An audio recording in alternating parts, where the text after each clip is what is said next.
Bismillahirrahmanirrahim. Assalamualaikum warahmatullahi wabarakatuh. Innal hamdalillah nahmaduhu wa nasta'inuhu wa nastaghfiruhu wa na'udzu billahi min shururi anfusina wa sayyiati a'malina. Man yahdihillahu fala mudilla lahu wa man yudlilhu fala hadiya lahu. Ashhadu an la ilaha illallah wahdahu la sharika lahu wa ashhadu anna Muhammadan 'abduhu wa rasuluhu la nabiyya ba'dahu. اللهم صل وسلم على نبينا محمد وعلى آل محمد كما صليت على إبراهيم وعلى آل إبراهيم إنك حميد مجيد وبارك على محمد وعلى آل محمد كما باركت على إبراهيم وعلى آل إبراهيم إنك حميد مجيد. أعوذ بالله من الشيطان الرجيم. بسم الله الرحمن الرحيم. يا أيها الناس اتقوا ربكم الذي خلقكم من نفس واحدة وخلق منها زوجها وبث منهما رجالا كثيرا ونساء واتقوا الله الذي تساءلون به والأرحام إن الله كان عليكم رقيبا. يا أيها الذين آمنوا اتقوا الله حق تقاته ولا تموتن إلا وأنتم مسلمون. اللهم لا سهل إلا ما جعلته سهلا وأنت تجعل الحزن إذا شئت سهلا. رب اشرح لي صدري ويسر لي أمري واحلل عقدة من لساني يفقه قولي. ربنا لا علم لنا إلا ما علمتنا إنك أنت العليم الحكيم. Ikhwani wa akhwati fillah, azani Allah wa iyyakum, para jamaah hadirin yang dimuliakan oleh Allah Subhanahu wa taala. Insyaallah taala pada kesempatan kali ini kita akan sambung pelajaran kita, yaitu Asma'ul Husna, nama-nama Allah Subhanahu wa taala yang terbaik, yaitu pada muka surat yang ke-20. Muka surat 20 kan? Betul tak? Betul ya? Okey, baik. Masih lagi berkaitan dengan nama Allah Subhanahu wa taala Ar-Rahman Ar-Rahim. Mari kita tengok pada muka surat yang ke-20, yaitu kesan beriman kepada nama Allah Ar-Rahman dan Ar-Rahim.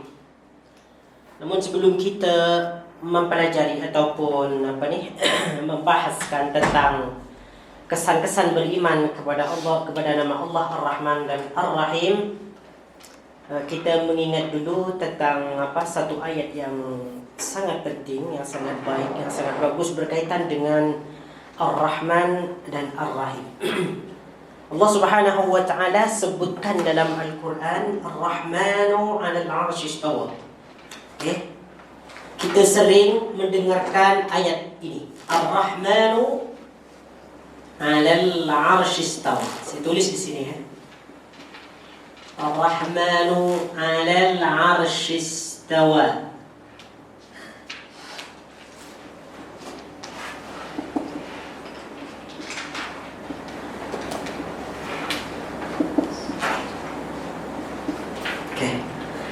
Ar-Rahmanu 'alal 'arsy istawa.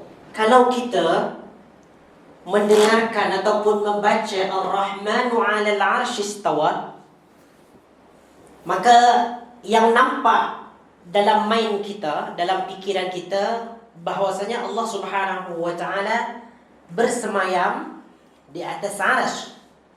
Kan? Ini dalil yang menunjukkan bahwasanya Allah Subhanahu wa taala bersemayam di atas arsy, di mana arsy ini merupakan makhluk yang paling mulia, yang paling tinggi, yang paling besar. Itu adalah al-arsy, arsy, yaitu singgasana Allah Subhanahu wa taala. Tidak ada perkara ataupun sesuatu pun yang lebih besar, yang lebih hebat, yang lebih menakjubkan daripada arsy Allah Subhanahu wa taala ini. Makanya disebutkan bahwasanya arsy ini merupakan singgasana Allah Subhanahu wa taala. As-sarir, singgasana. Tetapi kita tidak dapat membayangkan bagaimana sifat arsy itu, seperti apa arsy itu sebetulnya. Tetapi kita meyakini dengan Al-Quran dan Sunnah bahwasanya Arsy ini adalah singgasana Allah Subhanahu wa Ta'ala. Dan Arsy ini merupakan makhluk yang paling mulia, yang paling agung di dunia ini. Bahkan disebutkan di antara jarak langit dunia dengan langit berikutnya, langit yang kedua, itu perjalanan selama 500 tahun. Itu dari saking lamanya. Langit dunia ini ke langit yang kedua 500 tahun. Dari langit kedua ke langit yang ketiga 500 tahun. Dan seterusnya sehingga langit yang ketujuh. Jarak dia kalau manusia berjalan itu 500 tahun. Khamsa mi'ah. Itu dari saking jauhnya. Ya. Kemudian di atas langit yang ketujuh ada kursi Allah Subhanahu wa Ta'ala. Di atas langit yang ketujuh ada kursi Allah Subhanahu wa Ta'ala. Di atas jarak daripada langit yang ketujuh ke kursi Allah Subhanahu wa Ta'ala itu juga ditempuh 500 tahun lamanya. 500 tahun lamanya. Lepas tu di atas kursi ada arsy Allah Subhanahu wa Ta'ala. Bukan arsy, air. Di atas kursi itu ada air. Yang jaraknya daripada kursi ke air itu jarak dia 500 tahun juga. Baru di atas air itu ada yang namanya arsy, yang jaraknya apabila ditempuh oleh manusia 500 tahun juga. Yang langit ketujuh. Ya. Lepas tu kursi air arsy. Karena arsy itu berada di atas air. Wa kana arshuhu 'alal ma'. Dan arsy Allah Subhanahu wa Ta'ala berada di atas air. Kemudian besarnya arsy ini merupakan sesuatu yang sangat paling besar. Tidak ada yang melebihi daripada besarnya arsy. Apabila dibandingkan dunia ini, langit yang ketujuh ini dibandingkan dengan arsy, seperti kita melemparkan cincin di tengah pasir. Cincin itu bagaikan dunia ataupun langit, 7 langit. Manakala padang pasir yang begitu luas itu seperti arsy. La haula wala quwwata illa. Begitu juga apabila dibandingkan kursi Allah Subhanahu wa Ta'ala dengan arsy-nya seperti cincin juga. Apabila cincin itu dilemparkan ke padang pasir yang begitu luas. Jadi arsy itu merupakan makhluk yang paling besar. Tuan-tuan, puan-puan yang dirahmati oleh Allah Subhanahu wa Ta'ala, kita jangan dulu pergi ke arsy. Kalau kita berfikir tentang rahmat Allah Subhanahu wa Ta'ala, tentang nikmat Allah Subhanahu wa Ta'ala di dunia ini, bumi ada 7 lapisan. Bumi ada 7, langit ada 7. Di bumi ada makhlukan. Ada angin, ada awan, kemudian ada tanah, ada pokok, ada pohon, ada makanan, ada manusia, ada haiwan, ada tumbuh-tumbuhan. Semuanya itu adalah nikmat, rahmat Allah Subhanahu wa Ta'ala. Tetapi itu tidak dapat dibandingkan keagungannya dengan arsy. Arsy lagi hebat, lagi luas. Yang mana? Tadi langit ada 7 lapis. Yes. Langit dunia ada langit 6 1 sampai 7 ya. Ya. Lepas tu kursi. Ya, kursi. Lepas tu air. Air. Yang aras mana? Di atas air. Aras atas. Paling tinggi sekali. Arsy paling tinggi sekali. Tidak ada yang melebihi di atas arsy, di puncak lah. Arsy. Jadi 500 tahun tu antara langit. Antara langit, iya. Langit tu 500 Di antara langit ke langit jarak dia 500 tahun. Di antara langit ke ke kursi 500 tahun juga. Kursi ke air 500 tahun juga. Air ke aras di mana? 500 tahun juga. Sebagaimana disebutkan nih dalam sebuah Ini ada kaitannya nanti dengan rahmat Allah Subhanahu wa taala, dengan Ar-Rahman. Kenapa di sini disebutkan Ar-Rahmanu 'alal 'arsy istawa? Coba ni disebutkan dalam asar yang diriwayatkan oleh dalam asar Ibn Mas'ud rahimahullahu taala. Baina as-sama'i ad-dunya wallati taliha 500 'amin. Wa baina kulli sama'in wa sama'in 500 'amin. Wa baina as-sama'i as-sabi'ati wal kursiyyi 500 'amin. Wa baina al-kursiyyi wal ma'i 500 'amin. Wal 'arsyu fawqa al-ma' wallahu fawqa al-'arsy la yakhfa 'alaihi syai'un min a'malikum. Yang bermaksud jarak antara langit dunia dengan langit berikutnya adalah sejauh 500 tahun. Ini berdasarkan asar daripada Ibn Mas'ud. Meskipun ini bukan perkataan baginda Nabi sallallahu alaihi wasallam, asar ini dihukumi marfu. Sebab tidak mungkin seorang sahabat ini berkata dusta. Melainkan dia mendapatkan ilmu daripada baginda Nabi sallallahu alaihi wasallam. Dan Ibn Mas'ud ini tidak pernah menyampaikan khabar Israiliyat. Jadi apa yang dikhabarkan oleh Ibn Mas'ud ini daripada baginda Nabi sallallahu alaihi wasallam. Dan jarak antara langit dengan langit berikutnya adalah sejauh 500 tahun. Tengok. Jarak antara langit ketujuh dengan kursi adalah sejauh 500 tahun. Jarak antara kursi dengan air adalah sejauh 500 tahun. Arsy Allah berada di atas air dan Allah berada di atas arsy, dan tidak ada yang tersembunyi sedikit pun dari amal-amal kalian. La haula wala quwwata illa billah. Jadi sama'ud dunya, langit ni yang kita tengok ni setiap hari itu disebut sama'ud dunya, langit dunia. Lepas di atas sama'ud dunya ada langit kedua, langit ketiga, langit keempat sehingga langit yang ketujuh. Di atas langit yang ketujuh ada kursi Allah. Kita tak tahu macam mana kursi Allah bentuk dia, macam mana tak tahu. Di atas kursi terus ada air. Di atas air itu ada arsy Allah. Di atas arsy Allah Subhanahu wa taala.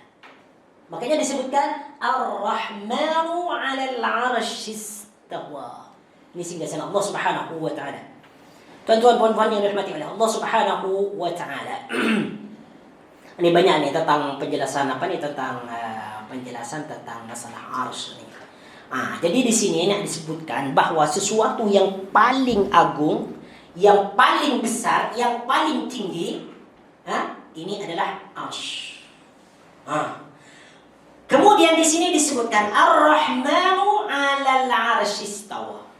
Dalam ayat ini tak disebutkan Allahu 'alal 'arsy istawa, tetapi Ar-Rahmanu 'alal 'arsy istawa, menunjukkan bahwasanya Allah Ar-Rahman, rahmat dia begitu besar, sangat luas sekali, sangat agung sekali, sehingga perkataan arsy di sini disebutkan secara bersamaan dengan Ar-Rahman, menunjukkan rahmat Allah Subhanahu wa taala meliputi segala sesuatu.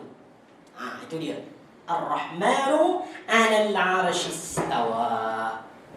Baik.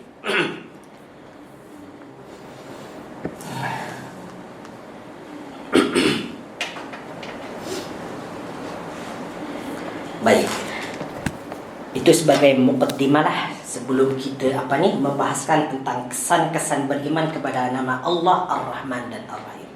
Makanya kita jangan putus asa daripada rahmat Allah. Kita dilarang berputus asa dari rahmat Allah. Kita sentiasa diminta untuk memohon, jangan berputus asa dari rahmat Allah Subhanahu wa taala. Wala tayasu wala taqnutu min rahmatillah. Janganlah kamu itu berputus asa daripada rahmat Allah Subhanahu wa taala, terutama apabila kita meminta keampunan kepada Allah. Walau sebanyak lautan ataupun dunia ataupun gunung dan seisinya dosa kita, kita minta ampun kepada Allah Subhanahu wa taala dan kita tidak mensyirikkannya, tidak pernah menyekutukannya, maka Allah Subhanahu wa taala Al-Ghafurur Rahim. Innallaha yaghfiru dzunuba jami'a innahu huwal ghafurur rahim. Baik. Kita teruskan kepada kesan beriman kepada nama Allah Ar-Rahman dan Ar-Rahim. Bila kita percaya, nah, Allah bersemayam itu secara fizikal. Naam. Konsep fizikal dengan Allah berada di mana-mana. Allah tahu di mana. nah, kalau kita menjelaskan tentang Ar-Rahman 'ala al-'arsy istawa, sebenarnya ini yang pembahasan yang begitu luas. Tapi ana sedikitlah. Ya, ini adalah pemahaman Ahlus Sunnah wal Jamaah, dan pemahaman tentunya ini adalah pemahaman daripada Al-Quran Sunnah dan pemahaman sahabat dan salafus salih. Kita meyakini bahwa Allah Subhanahu wa taala bersemayam di atas arsy.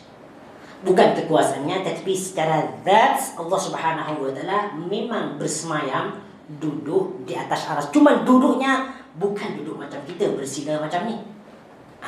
Kita meyakini Allah Subhanahu wa taala bersemayam je, bersinggasana di atas arsy. Dan kita tidak boleh membayangkan bahwasanya Allah Subhanahu wa taala duduk bersila. Ya, duduk bersila macam kita. Tak, ini tak boleh. Sebab Allah Subhanahu wa taala tidak sama dengan makhluknya dalam perbuatan. Memang Allah Subhanahu wa taala disebutkan Allah Maha melihat. Kita pun juga melihat. Tapi melihatnya Allah Subhanahu wa taala dengan kita tak sama. Allah mendengar, kita juga mendengar. Mendengarnya Allah Subhanahu wa taala dengan kita tak sama. Beza jauh, sangat beda. Tak ada sedikit pun persamaan. Sama juga dengan Allah Subhanahu wa taala bersemayam di atas arsy. Tidak sama dengan bersamanya manusia. Sama ada dia duduk seperti kita ke ataupun duduk macam ni kan. Ini tak boleh kita bayangkan. Sebab Allah Subhanahu wa taala laisa kamitslihi syai'un fil ardi wala fis sama' wa huwas samiul alim. Tidak ada sesuatu yang serupa dengan Allah Subhanahu wa taala, sama ada dalam zat ataupun perbuatan dan sifat. Tetapi keyakinan Ahlus Sunnah wal Jamaah, Allah Subhanahu wa taala bersemayam di atas arsy. Ini akidah Ahlus Sunnah wal Jamaah dan manhaj salaf. Adapun kaifiyat bagaimana Allah Subhanahu wa taala duduk bersemayam, itu jangan kita tanya. Soalan ini jangan kita timbulkan dalam otak kita. Takut nanti kalau kita timbulkan soalan ini, mungkin kita akan berfikir lain-lain.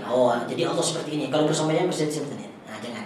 Kita meyakini Allah istawa 'ala al-'arsy.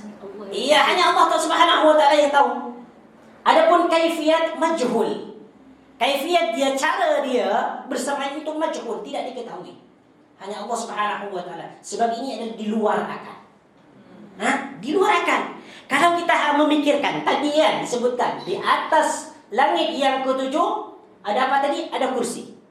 Macam mana kursi itu? Kita tak tahu. Wallahu a'lam. Adakah kursi itu seperti ini? Tak tahu kita. Lepas tu di atas kursi ada air. Secara akal takkan di atas kursi ada air. Macam mana dia boleh tak tumpah? Tak boleh fikir.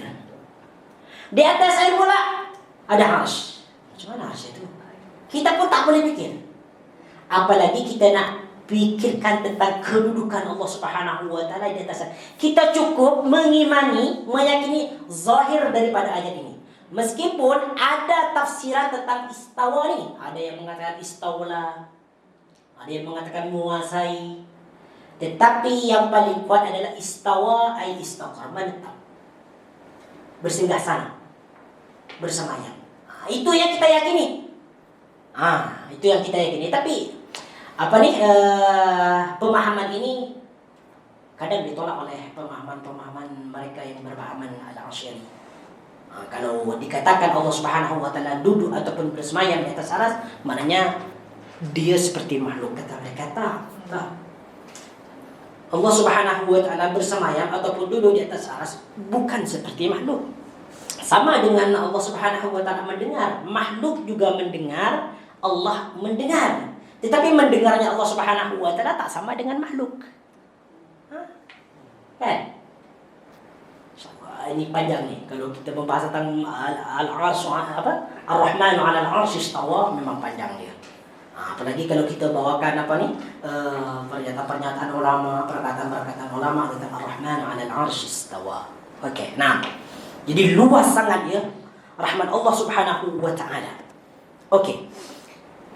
Di sini disebutkan beriman kepada nama Allah Ar-Rahman dan Ar-Rahim dapat memberikan beberapa kesan keimanan. Kalau kita percaya bahwasanya Allah Ar-Rahman, Ar-Rahim, rahmatnya meliputi segala sesuatu, maka dia akan mendatangkan kesan-kesan keimanan kepada diri kita. Yang pertama, apa kesan keimanan dia? jika kita beriman kepada Ar-Rahman dan Ar-Rahim. Jadi kita tidak hanya mengetahui Ar-Rahman seperti ini, Ar-Rahim seperti itu. Kesan dia yang pertama, menetapkan sifat Ar-Rahman bagi Allah di dalam segala perkara. Jadi Allah Subhanahu wa taala Maha Rahman, Maha Rahim dalam segala perkara. Di antara sifat Allah yang banyak disebutkan dalam Al-Quran dan Sunnah adalah Ar-Rahmah. Ia merupakan sifat yang sempurna, yang layak bagi Allah seperti sifat-sifat agung lainnya. Itu yang pertama. Yang kedua, bahwasanya rahmat Allah sangat luas bagi para hambanya. Allah telah menjelaskan keluasan rahmatnya yang meliputi segala sesuatu yang ada di langit maupun di bumi, sama ada diberikan kepada orang Islam maupun orang kafir, dan orang yang baik maupun orang yang jahat. Makanya rahmat Allah itu dibagi kepada dua bagian. Yang pertama, Ar-Rahmatul Ammah, rahmat secara umum. Yang kedua, Ar-Rahmatul Khassah, rahmat secara khusus. Ar-Rahmah, rahmat Allah Subhanahu wa taala bagi manusia itu ada dua. Jadi yang pertama, Ar-Rahmat Ammah. Ammah ini maksudnya amlah, meliputi segala sesuatu.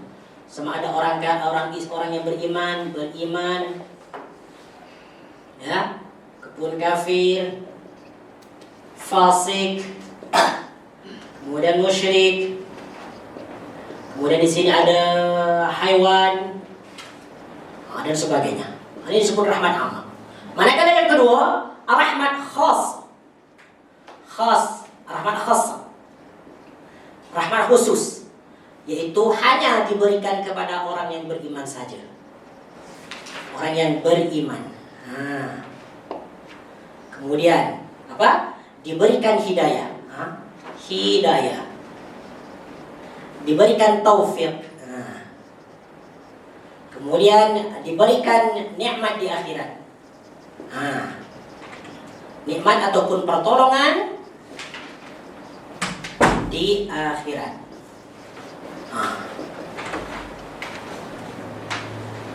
Jadi rahmat Allah Subhanahu wa taala bagi makhluknya ada dua, rahmat ammah, rahmat secara umum, sama ada rahmat itu diberikan kepada orang yang beriman, orang yang kafir, orang yang fasik, orang yang musyrik, diberikan kepada hewan dan sebagainya.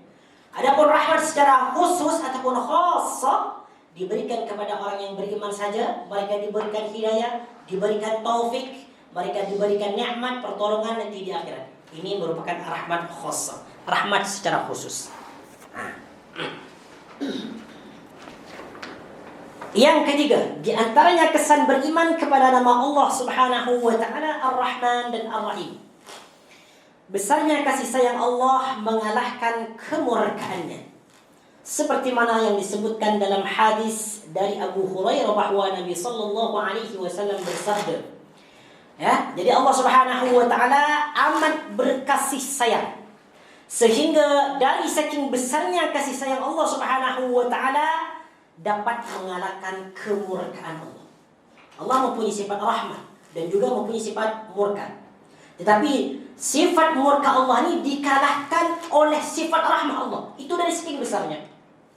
Sebagaimana disebutkan dalam hadis bahwa begitu Nabi sallallahu alaihi wasallam bersabda, "Lamma khalaqallahu al-khalqa kataba fi kitabihi huwa yaktubu ala nafsihi wa huwa wad'un indahu 'ala al-'arsy inna rahmati tawlibu ghadabi."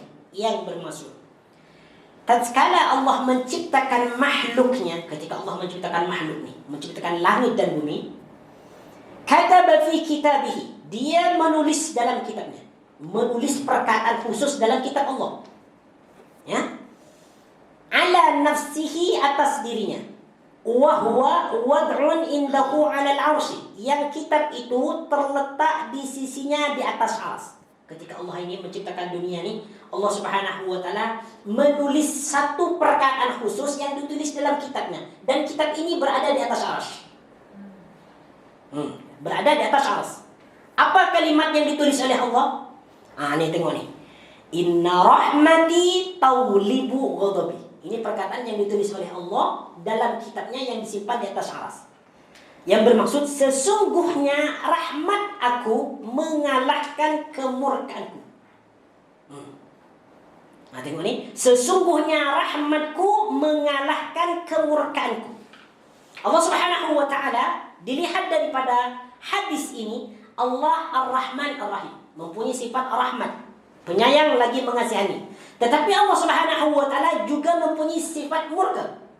Tetapi sifat murka ini dikalahkan oleh sifat rahmatnya. Ini dari saking besarnya rahmat Allah Subhanahu wa taala.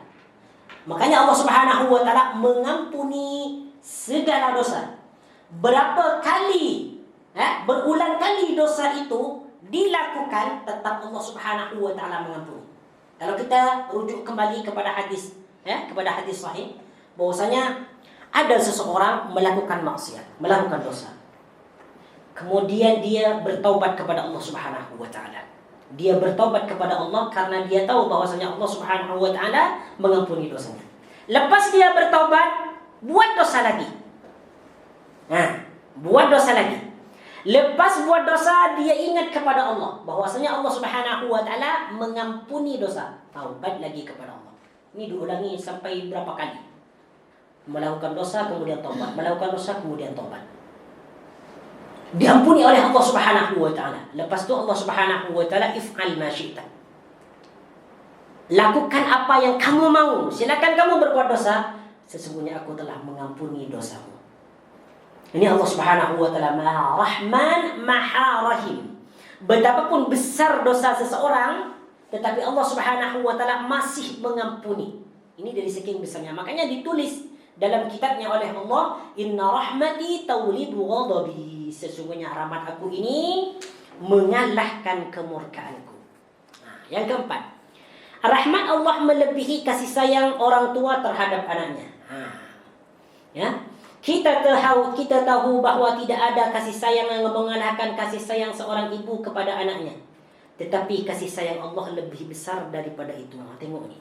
Kalau ada seorang anak derhaka kepada orang tua, lalu anak itu meminta maaf atas kekhilafan dia, atas dosa dia, pasti orang tua akan memaafkan. Meskipun dosa tersebut diulangi berapa kali, berulang kali. Sebagai orang tua, pasti dia akan mengampuni kesalahannya. Tetapi Allah Subhanahu wa taala lebih besar kasih sayangnya daripada seorang ibu. La haula wala quwwata illa billah. Yang kelima, Allah Subhanahu wa taala mempunyai 100 rahmat. Dan rahmat yang diberikan kepada makhluknya di dunia hanyalah satu bagian sahaja. Manakala baginya yang lain akan diberikan kepada para hambanya yang beriman di akhirat. 100 rahmat. La haula wala quwwata illa billah. Rahmat yang kita dapatkan di dunia ini merupakan satu bagian daripada 100 rahmat Allah Subhanahu wa taala. Hanya satu.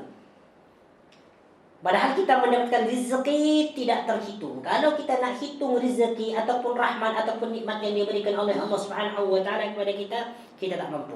Itu cuma satu je. Bagaimana 99 rahmat nanti yang diberikan oleh Allah Subhanahu wa taala di hari kiamat. Makanya nanti nikmat-nikmat di dalam surga ni. Makanya Allah Subhanahu wa taala baginda Nabi sallallahu alaihi wasallam, surga ini tak dapat didengar oleh telinga, tak dapat dilihat oleh mata, dan tak dapat dibayangkan oleh hati. Ma la 'ainun ra'at wala udhunun sami'at wala khatara bibal. Surga itu tak dapat dilihat oleh mata, tak dapat dibayangkan. Kemudian tak dapat didengar oleh telinga. Kemudian tak dapat dibayangkan oleh hati. Macam mana keindahan, kehebatan, keagungan di dalam surga dengan segala nikmatnya. Ada sungai-sungai, ada bidadari, ada makanan. Kalau kita ingin meminta makanan, makanan itu datang kepada kita. Pelayan-pelayannya terdiri daripada anak-anak muda. Masya Allah, tabarakallah rahman. Apatah lagi nanti ketika kita diberikan nikmat melihat Allah Subhanahu wa taala, nikmat-nikmat syurga yang lain itu terlupakan ketika itu. Makanya kita berharap kepada Allah Subhanahu wa taala dengan rahmat dan karunia-Nya supaya kita nanti dimasukkan ke dalam syurga dan diselamatkan daripada api neraka. Makanya disebutkan dalam Al-Quran, orang yang berjaya ni, kata Al-Quran, kata Allah Subhanahu wa taala dalam Al-Quran, dia ada dua orang yang berjaya. Ya, faman zuhziha 'anil nar wa udkhilal jannah faqad faz. Orang yang menang, orang yang berjaya, orang yang sukses itu ada dua. Yang pertama, faman zuhziha 'anil nar, yaitu orang yang diselamatkan daripada api neraka. Itu telah berjaya. Telah berjaya menjalankan hidup di dunia. Dia melaksanakan apa yang diperintahkan Allah, menjauhi larangan Allah, sehingga dia dibebaskan daripada jilatan api neraka. Itu yang pertama. Faman zuhziha 'anil nar. Yang kedua, wa udkhilal jannah, yaitu dimasukkan ke dalam syurga. Ya? Apa kata Allah? Faqad faz. Sungguh dia adalah orang-orang yang berjaya. Jadi itu adalah perempuan yang dirahmati oleh Allah Subhanahu wa taala. Semoga kita nanti termasuk kepada ayat yang disebutkan tadi, faman zuhziha 'anil nar wa udkhilal jannata faqad faz. Apa yang kita punya sekarang ni kemewahan ke? Kita ada kereta ke? Kereta cantik, kereta mewah, ke sana kemari pakai kereta. Ada handphone semua, ada television. Oh, Masya Allah. Ada rumah bertingkat mewah, ada kolam renang dan sebagainya. Itu dunia. Al-hayatud dunya illa la'ibun wa la'ib. Dunia itu hanya permainan saja. Itu tidak ada artinya bagi Allah Subhanahu wa taala kecuali kalau dunia itu digunakan pada hal kebaikan. Mempunyai harta diinfakkan di jalan Allah Subhanahu wa taala. Semua akan ditanya nanti di yaumil qiyamah. Yang keenam.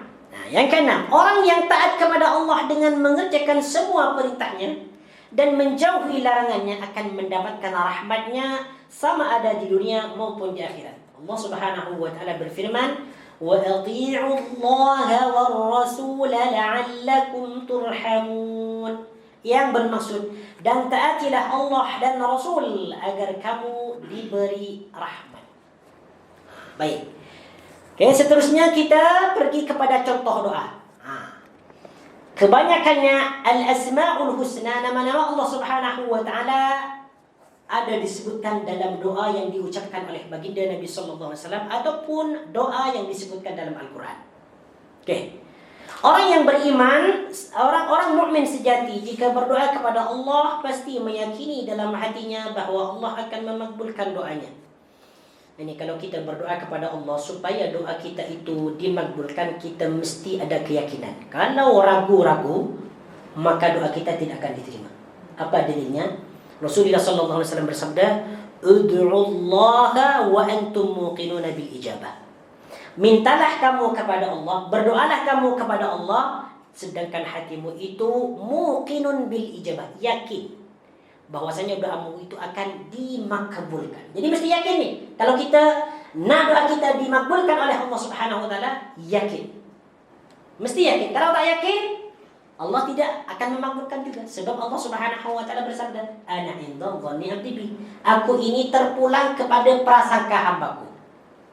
Itu dia. Karena Allah Maha mengasihani dan Maha menyayangi, untuk itu kita membanyakkan permohonan kepada Allah dengan menyeru nama-namanya termasuk nama Ar-Rahman dan Ar-Rahim. Nabi telah menjelaskan bahawa seseorang yang menyebut nama Allah dalam doanya, maka Allah akan memakbulkan permohonannya. Berikut contoh doa yang menyebutkan nama Allah Ar-Rahman dan Ar-Rahim secara langsung. Ini banyak ya. Contoh-contoh doa yang menyebutkan nama Ar-Rahman dan Ar-Rahim banyak.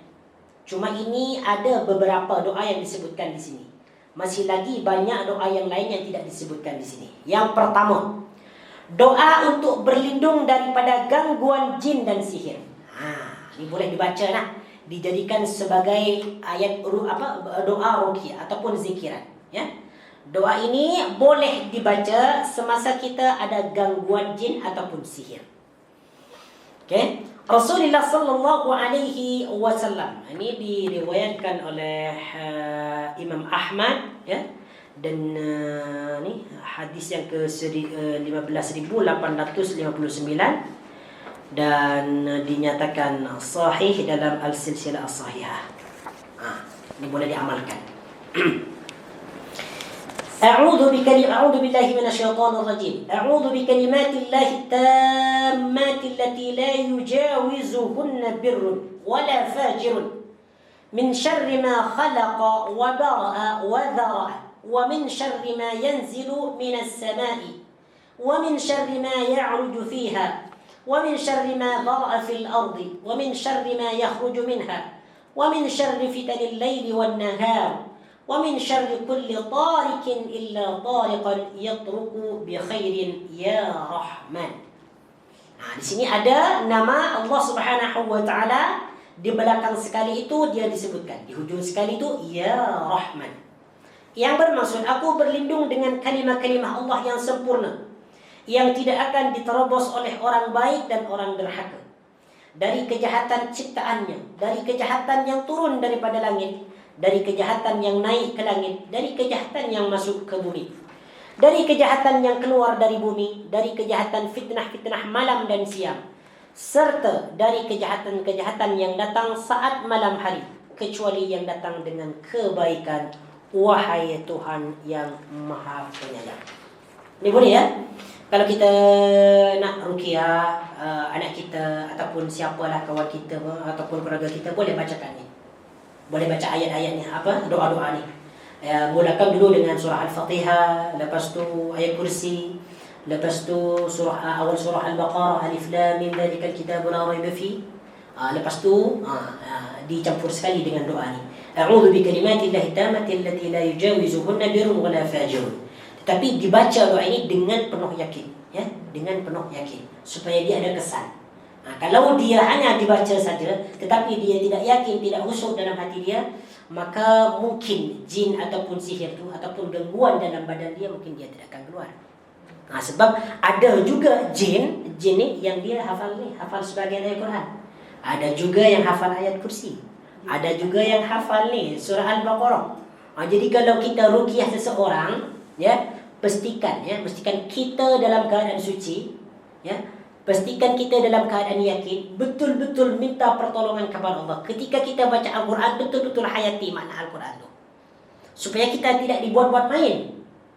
Sebab banyak kejadian ketika seorang peruqyah sedang meruqyah seseorang yang kerasukan jin, ternyata yang diruqyah itu juga baca ayat kursi, baca surah Al-Fatihah juga, baca salawat juga. Kenapa demikian? Sebab mungkin orang yang meruqyah ini dia tidak khusyuk, jadi tidak kurang menghayati. Kalau dia hayati, maka dia akan memberikan kesan. Setan ataupun jin itu dia akan merasa panas sehingga dia tidak betah di dalam tubuh, pada akhirnya dia akan keluar. Kita bolehlah kalau kita nak ruqyah diri sendiri ataupun nak ruqyah keluarga kita tak perlu jemput tukang ruqyah, tak perlu sebetulnya. Cukup kita baca dengan sendiri. Kalau kita yakin dengan bacaan kita, insya-Allah Allah akan berikan pertolongan kepada kita. Nah. Okey. Yang kedua, doa agar terbebas dari hutang. Supaya kita dijauhkan daripada lilitan hutang, boleh kita baca doa ini. Doa ini disebutkan di dalamnya nama Allah Subhanahu wa taala yang agung, yaitu Rahman. Allahumma malikal mulki tu'til mulka man tasha'u wa tanzi'ul mulka mimman tasha' wa tu'izzu man tasha'u wa tudhillu man tasha'u biyadikal khair innaka ala kulli shay'in qadir.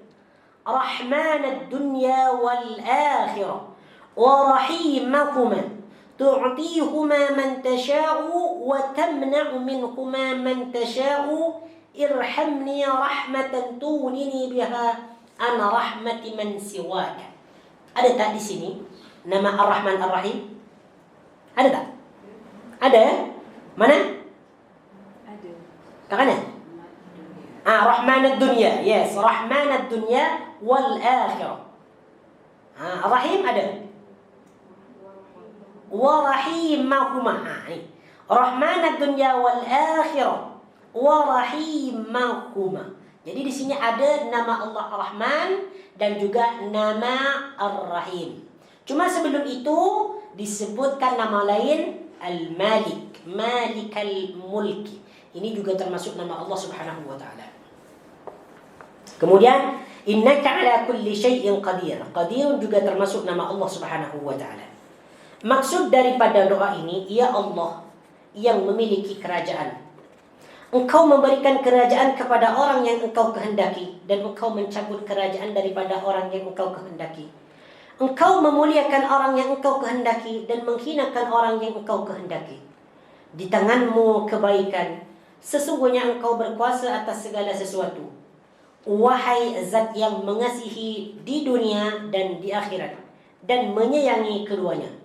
Engkau memberikan keduanya kepada orang yang engkau kehendaki, dan mencegah keduanya kepada orang yang engkau kehendaki. Rahmatilah aku, sehingga aku tidak berhajat kepada rahmat selain daripada rahmat engkau. Ini doa ni boleh kita baca lah. Nak baca dalam solat ke, ataupun nak baca selepas solat tu, nak baca selepas solat witir, ataupun dalam solat tahajud, ataupun dalam sujud, tak ada masalah. Boleh dibaca. Boleh dibaca. Abalkan doa ni. Ini bagus ya. Doa agar terbebas daripada hutang. Okay. Doa yang ketiga. Doa yang ketiga ini merupakan doa yang dibaca oleh seorang sahabat Ibn Mas'ud dan dibaca dalam tasyahud. Doa ini merupakan doa untuk meminta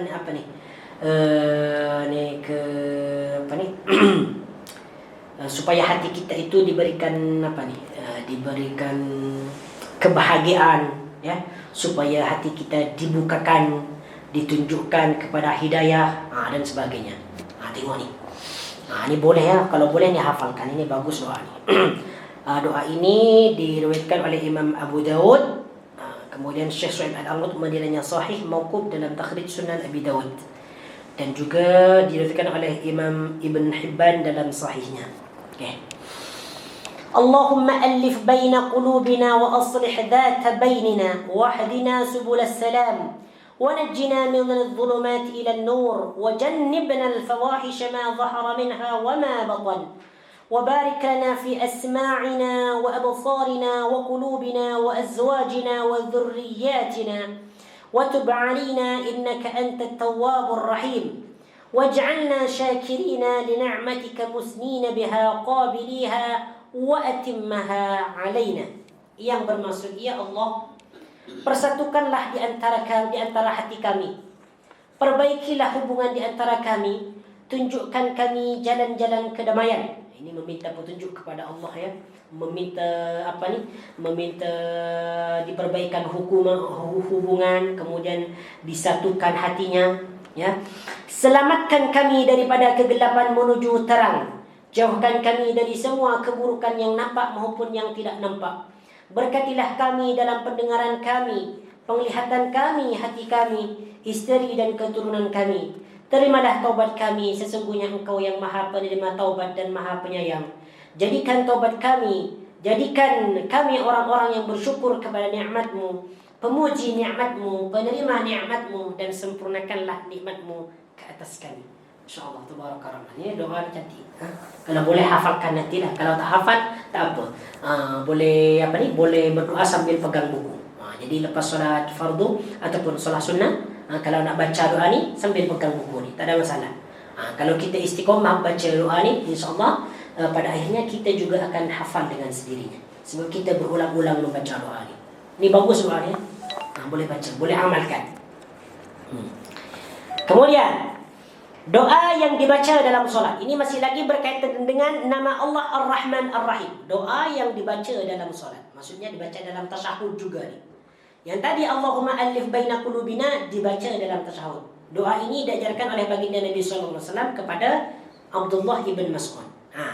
Doa yang di bawah ni, paling bawah ni, doa yang dibaca dalam solat. Maksud dalam solat tu dibaca ketika tasyahud akhir. Ya, dibaca ketika tasyahud akhir. Allahumma inni zalamtu nafsi zulman katsiran wa la yaghfiru adh-dhunuba illa anta faghfir li maghfiratan min 'indika warhamni innaka antal ghafurur rahim. Doa ini dibaca untuk kita memohon keampunan kepada Allah atas dosa-dosa yang kita lakukan. Kalau doa ini dibaca dalam solat, dalam tasyahud, insya-Allah doa kita akan diterima. Karena sebaik-baik doa adalah doa yang dibaca dalam solat. Yang bermaksud, ya Allah, sesungguhnya aku telah banyak menzalimi diriku dan tiada yang dapat mengampunkan dosa-dosa selain Engkau. maka ampunilah aku dengan ampunan daripada sisimu, serta rahmatilah aku, sesungguhnya engkau jualah yang maha pengampun lagi maha penyayang. Okey. Ini banyak doa yang berkaitan dengan Ar-Rahman Ar-Rahim ni. Yang disebutkan di sini ada 4 doa saja. Manakala doa-doa yang tidak disebutkan di sini lagi banyak. Antum boleh cari sendiri ni lah. Ini beberapa doa yang menyebutkan Ar-Rahman dan Ar-Rahim. Jadi kalau doa ini disebutkan, insya-Allah doa itu akan dimakbulkan karena di dalamnya terdapat nama Allah Subhanahu wa taala, Ar-Rahman Ar-Rahim. Baik. Sekarang kita pergi kepada muka surat yang ke-23, iaitu nama Allah Subhanahu wa taala yang kelima, Al-Hayy. Insya-Allah.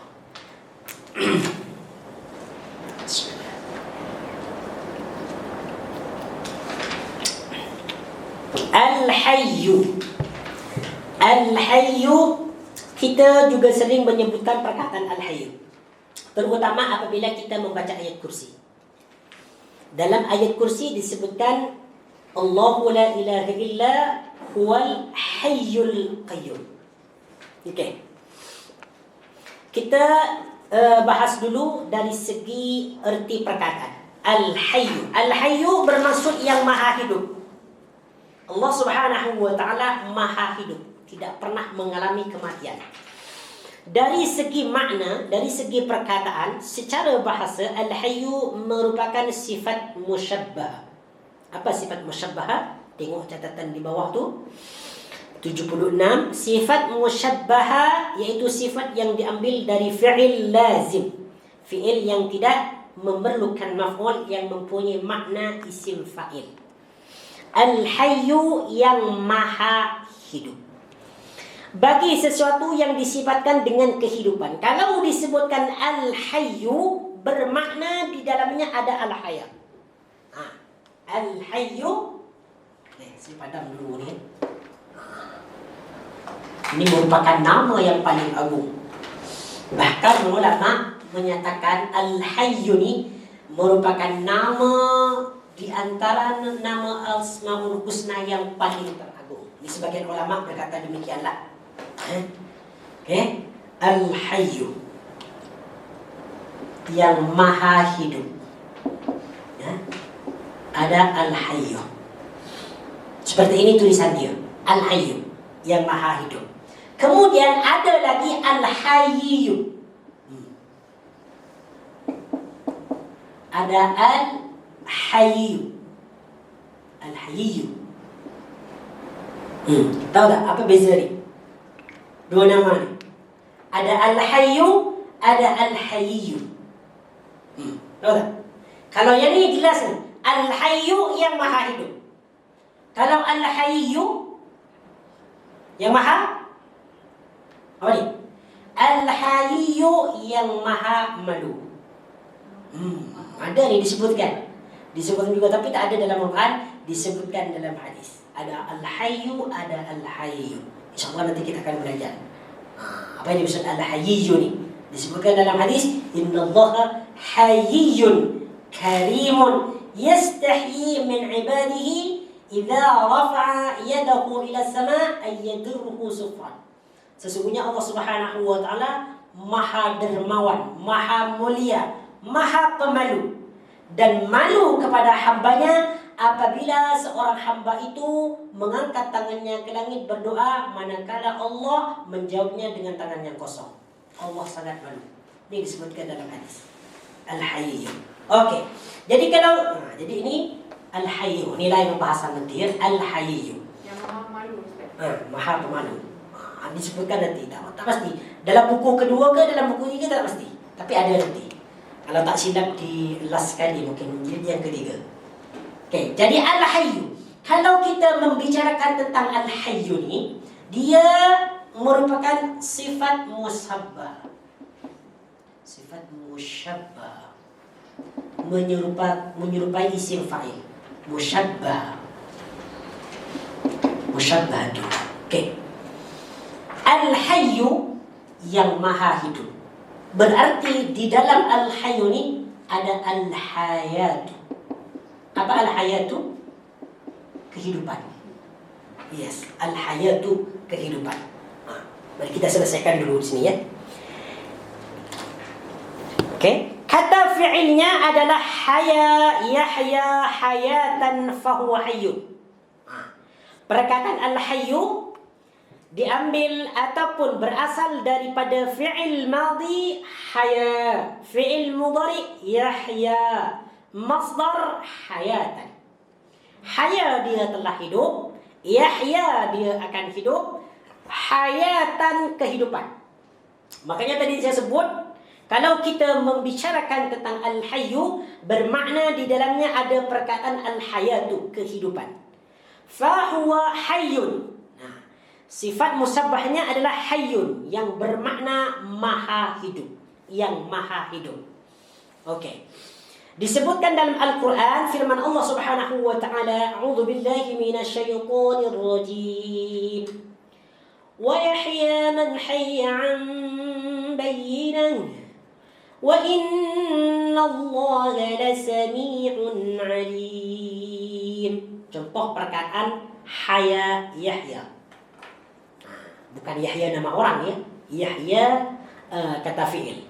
Yang bermaksud, dan supaya orang Islam yang hidup itu, wa yahya man hayya, hidup dengan keterangan yang membuktikan kebenarannya. Karena sesungguhnya Allah Maha mendengar lagi Maha mengetahui.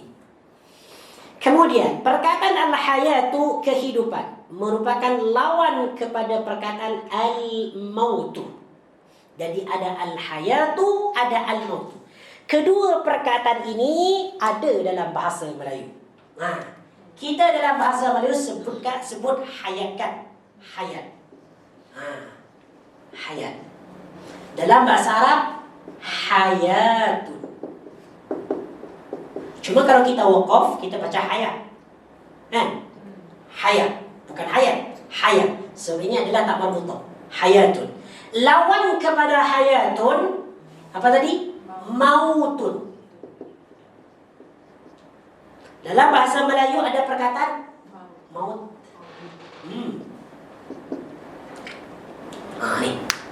Hayatun, mautun. Hayat dan maut. Kedua kalimat ini merupakan dua kalimat yang berlawanan. Hayatun kehidupan, mautun adalah kematian. Jadi ada al-hayyu, ada al-mautu. Ya? Ada al-hayatu, ada al-mautu. Ada hayat, ada maut. Okey. Manakala kata al-hayyu yang hidup merupakan lawan kata al-mayyitu. Sekarang al-hayyu, lawan dia al-mayyitu. Al-hayyu yang maha hidup ataupun yang hidup. Ya. Al-hayyu yang hidup. Ini dari segi bahasa ya, yang hidup. Lawan al-hayyu al-mayyitu. Al-mayyitu yang mati ataupun mayyit. Mayat yang mati. Al-hayyu al-mayyitu.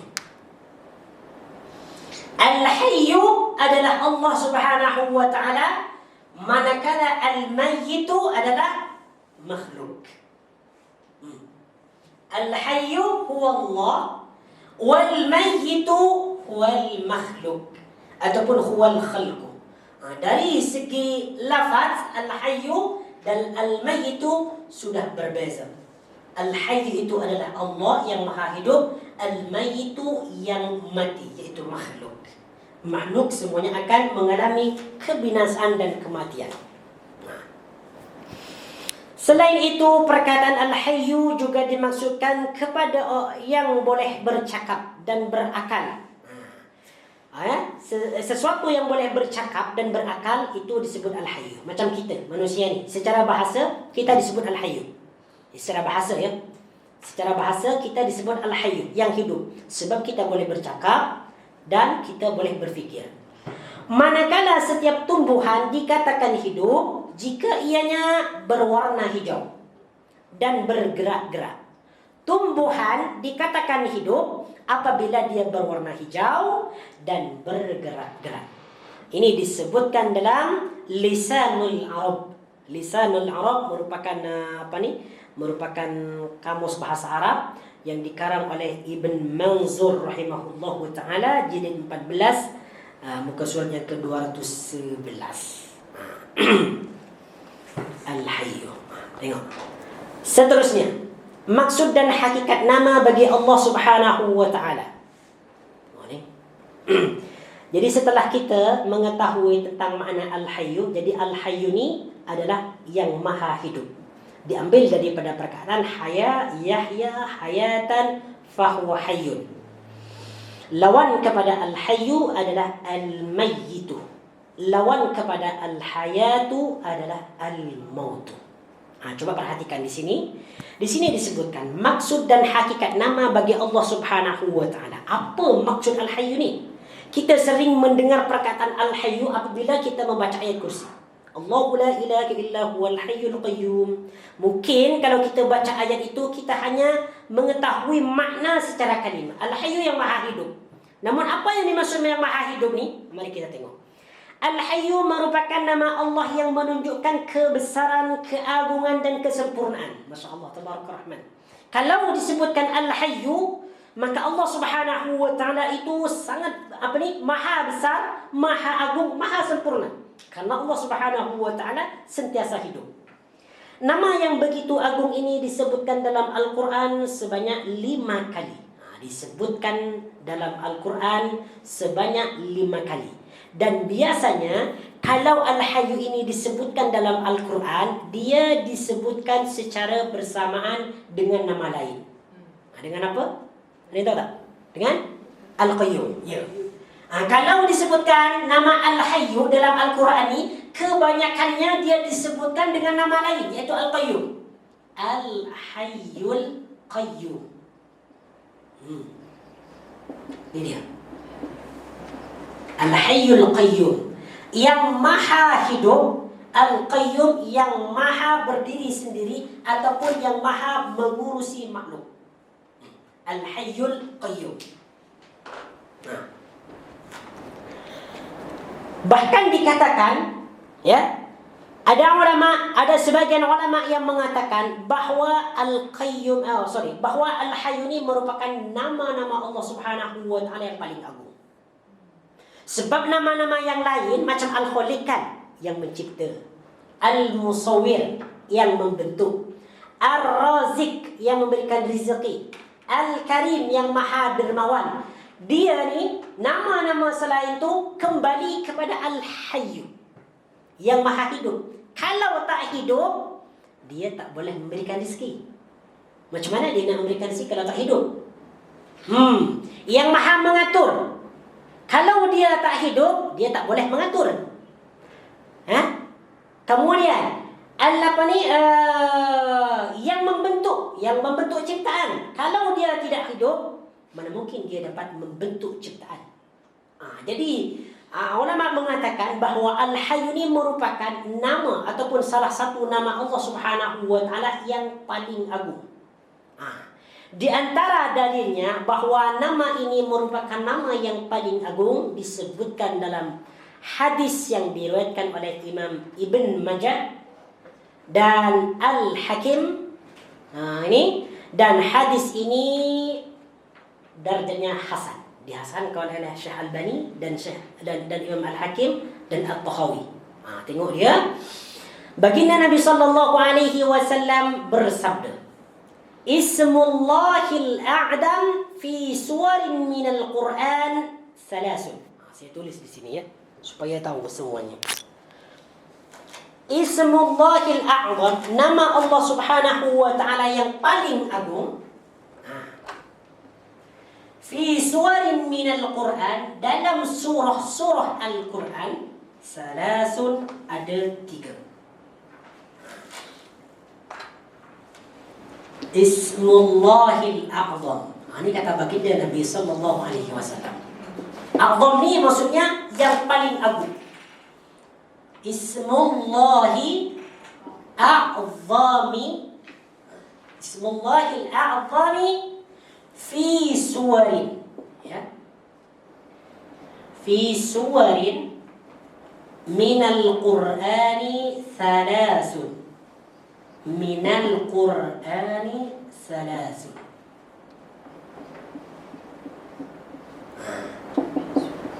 Ada 3. Thalathun. Fil baqarati, ini yang pertama. Fil baqarati,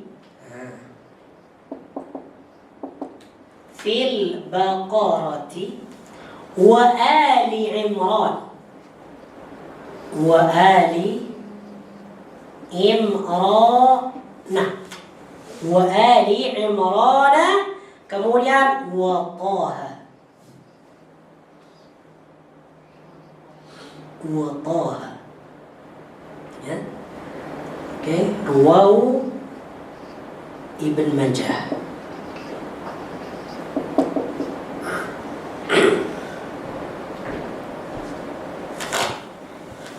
Yang bermaksud nama Allah Subhanahu wa Ta'ala yang paling agung. Dalam surah-surah Al-Quran ada 3. Fil Baqarati yang pertama ada dalam surah Al-Baqarah. Yang kedua wa Ali Imran, dan ada dalam surah Ali Imran. Wa Taha, dan ada dalam surah Taha. Okey, coba kita pergi yang pertama. Fil Baqarati, dalam surah Al-Baqarah. Nah, ada nama Allah Subhanahu wa Ta'ala yang paling agung. Kira-kira apa dalam surah Al-Baqarah? Banyak nama asma-Husna dalam surah Al-Baqarah, cuman ada yang paling agung. Apa ayat yang paling agung dalam surah Al-Baqarah? Ayat kursi. Apa nama Allah Subhanahu wa Ta'ala dalam ayat kursi? Al-Hayyul Qayyum. Jadi dalam surah Al-Baqarah, yaitu pada ayat Al-Kursi ada nama Allah Subhanahu wa Ta'ala Al-Hayyul Qayyum. Al-Hayyul Qayyum. Yang kedua, dalam surah Ali Imran. Dalam surah Ali Imran ayat yang kedua. Ada yang hafal surah Ali Imran tak? Ayat yang pertama ada yang hafal tak? Pendek sangat, terdiri daripada 3 huruf. Ada yang hafal? Tak ada yang hafal? Alif Lam Mim. Itu juga ada dalam ni, ada dalam kan? Ada dalam Al-Baqarah, juga ada dalam Ali Imran. Ayat yang kedua, Allahu la ilaha illa huwal hayyul qayyum. Tu ada Al-Hayyu, ada Al-Qayyum dalam surah Ali Imran ayat yang kedua. Kemudian yang ketiga, dalam surah Taha. Dalam surah Taha ayat yang ke-111. Surah Taha ayat yang ke-111, Allah Subhanahu wa Ta'ala berfirman, وَعَنَتِ الْوُجُوهُ لِلْحَيِّ الْقَيُّومِ.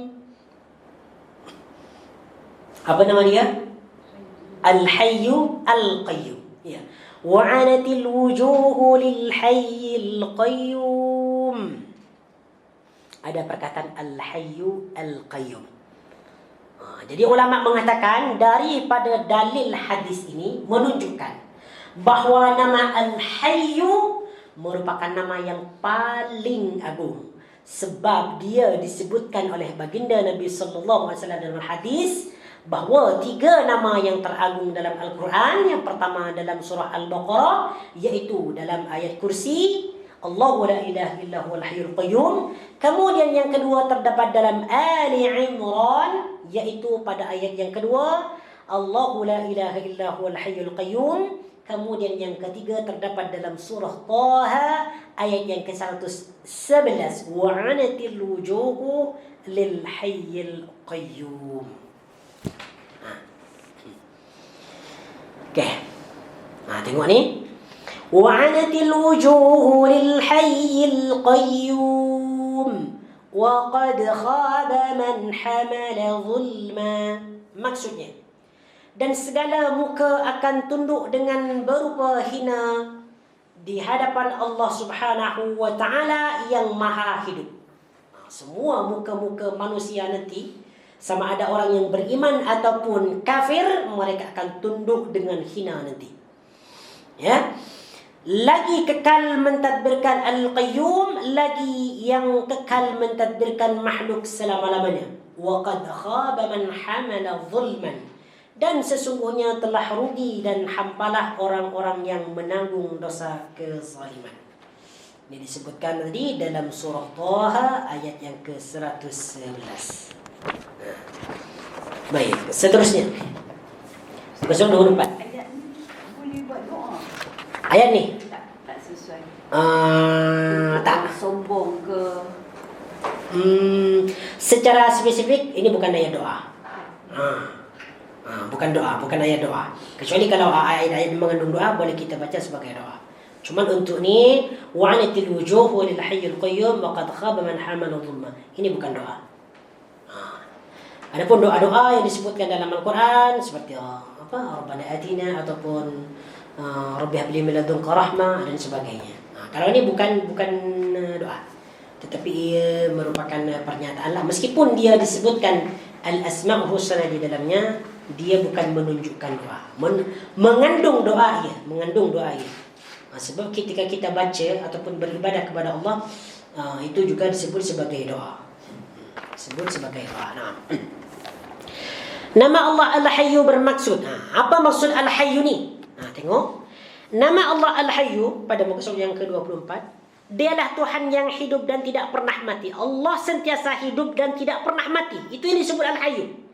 Manakala manusia, dia hidup sementara, lepas tu dia mati. Sebelum tu dia mati. Tiada apa-apa. Lepas tu Allah Subhanahu wa taala menghidupkan dia. Lepas tu dia mati. Itu manusia, makhluk. Tetapi Khalik Allah Subhanahu wa taala Al-Hayyu sentiasa hidup dan tidak pernah mati. Yang kekal selama-lamanya, tidak akan pernah mengalami kebinasaan, tidak akan pernah mengalami kematian.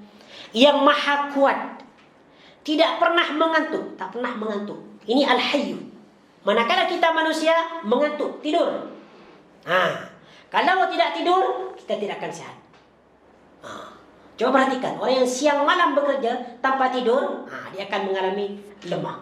Badannya lemah, dia akan selalu menguap. Manakala Allah Subhanahu wa taala tidak pernah menguap, tidak pernah mengantuk, tidak pernah tidur. Makanya orang yang tidur ni bisa disebutkan mati sementara.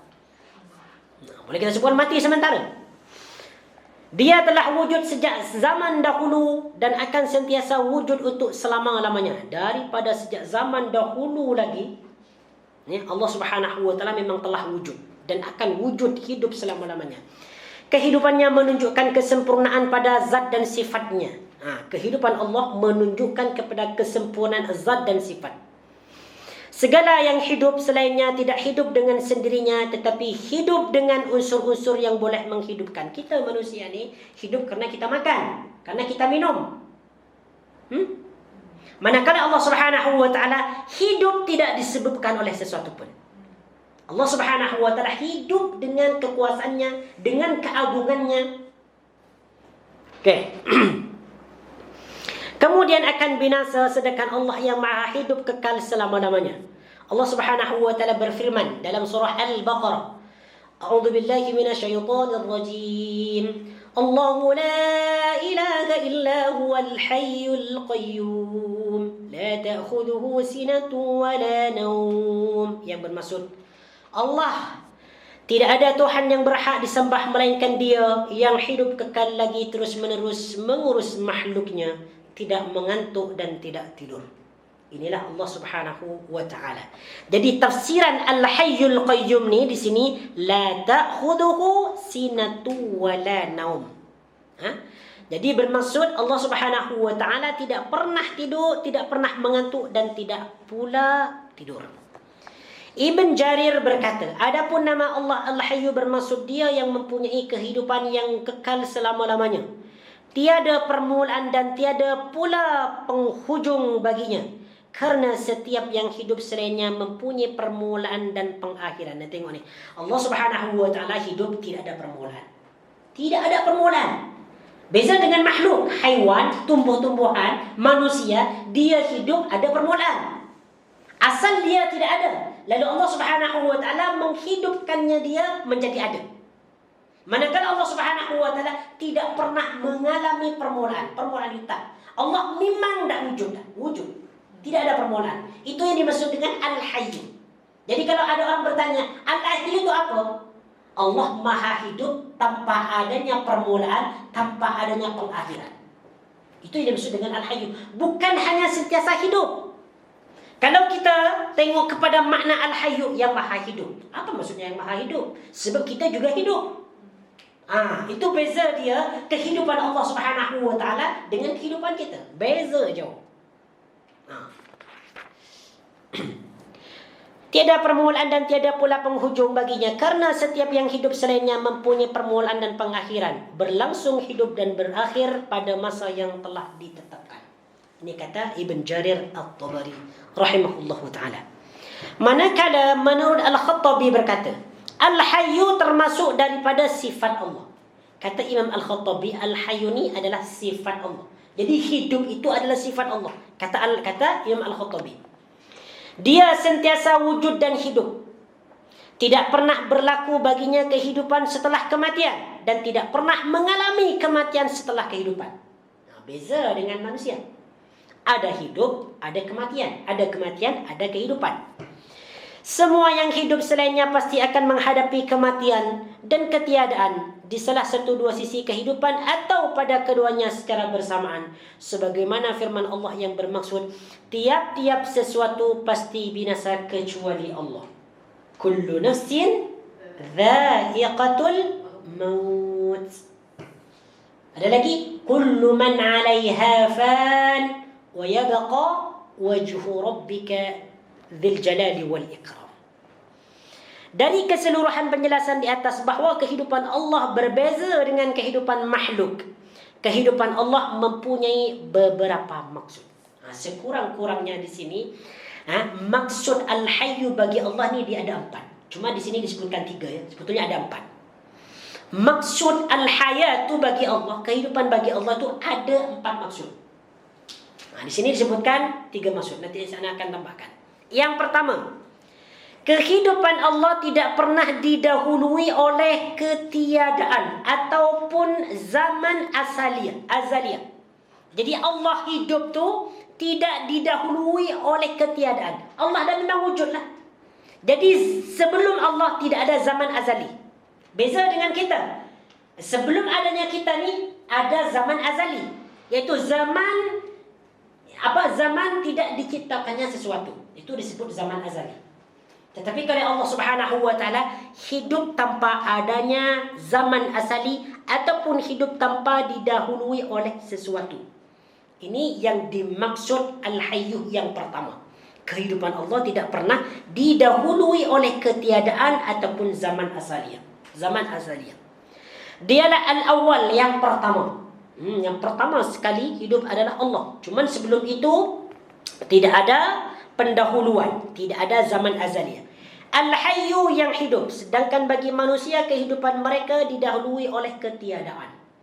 Allah Subhanahu wa taala berfirman, A'udzu billahi minasyaitonir rajim. Hal ata 'alal insani hinun minad dahri lam yakun syai'an madhkura. Yang bermaksud, bukankah telah berlalu kepada manusia satu ketika dari masa yang beredar, sedang ia masih belum wujud lagi dan tidak menjadi sesuatu benda yang disebut-sebut. Naam. Baik, insyaAllah ta'ala, sebab masa dah habis, insyaAllah kita sambung pada minggu hadapan untuk Asma'ul Husna. Untuk minggu hadapan insyaAllah tentang maksud Al-Hayatu bagi Allah Subhanahu wa ta'ala yang kedua. Yang pertama sudah, bahwasanya Allah hidup tidak didahului oleh ketiadaan ataupun zaman azaliyah.